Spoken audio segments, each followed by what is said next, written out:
Look at that. Very intense. It's I like how the intense. pink underpainting. Right? comes It's through. intense, but yet happy at the same time, and there's like this nuance of darkness in the back. It's like, it's enveloping the entirety of the painting. Anybody would like to add some comments to this?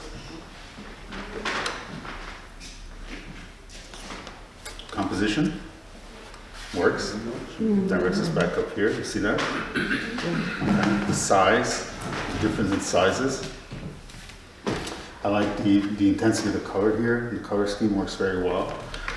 The next level would be to add maybe a few more branches that are of a different color, like I was saying, a little more mossy, so they're pushed back a little bit more to fill some of these areas.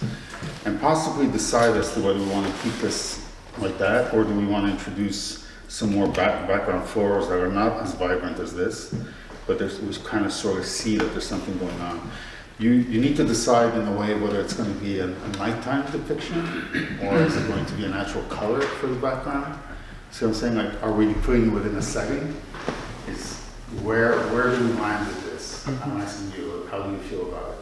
Okay. I think what I feel I want to do is take a really big brush in the background and just make gestural, interesting strokes. Okay. That's how you feel about it? Yeah. Let's see that happen.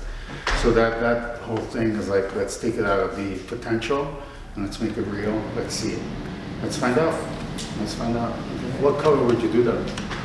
I would keep it in the blue range. In the blue range? Blue, purple? Well, purplish blue. How would we distinguish that they're brush strokes? Well, I would distinguish between. But I mean, you'd have a different color, like a nuance of the color. Yeah, it would have some of the magenta in, but I would keep it darker than the flower. Yeah, I say, yeah, let's give it a try. I would still continue to sort of like clean some of these lines up, some of these double lines, which we were discussing yesterday. And sort of the way you started to do it here, and you started to bring in some of that detail. Again, maybe a couple of branches that kind of come up this way, here, just a little bit, and then maybe even one as far as here, and it's just carving us back in, so we're not completely off the page. A few more stems of details in here, okay?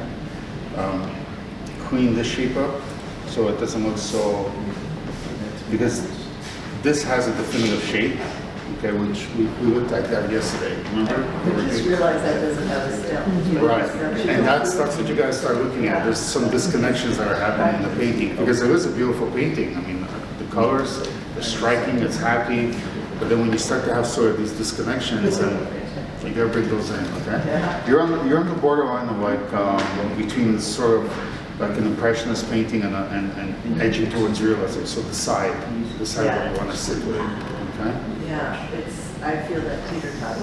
Right, so you're like, but you're testing your waters. Like Yeah. You're just trying to see, and sorry, but I can see it because it's this constant flow. Like you see, the flowers themselves are doing this. So do I go here? Do I go there? Do I go here? That's why I was hoping in the background if I just kept it really loose, and then maybe on some of the flowers just pop a Okay. brush stroke. All right, so let's do that. Let's look at what that would look like. So let's pretend if you want to go there, that this is a good base painting. Okay? And let's see what that would look like if you were to go on top of that. But this that you have in mind. It takes time sometimes. Like you bring yourself to this point, and then you're like, oh wait a second, I think I'd like to try that on it. Okay? It's valid. Then use it. Try it for that. So she should put the varnish on it so No, that she no, can she wipe can go it? right. Just put a bit of paint on it. She can go right into it. She did varnish it this morning. Yeah, I can feel it. Oh, yeah. Yeah, so, So if you wanted to, so if you chose the Impressionist route, what would be next? the impressions now? Yeah. Boy, now we're In the basically, background or? well, the background will be scintillating with a whole bunch of colors in there, Yeah. okay? But if it's an impressionist, or Fauvism, then you have large strokes, like she's saying.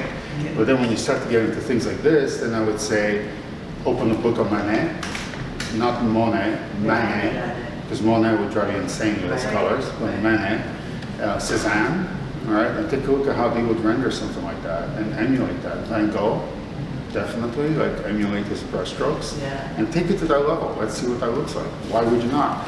Now you're working with thick paint, now you're layering more, you're pulling the paint, just, you know how to pull paint, I can see it here.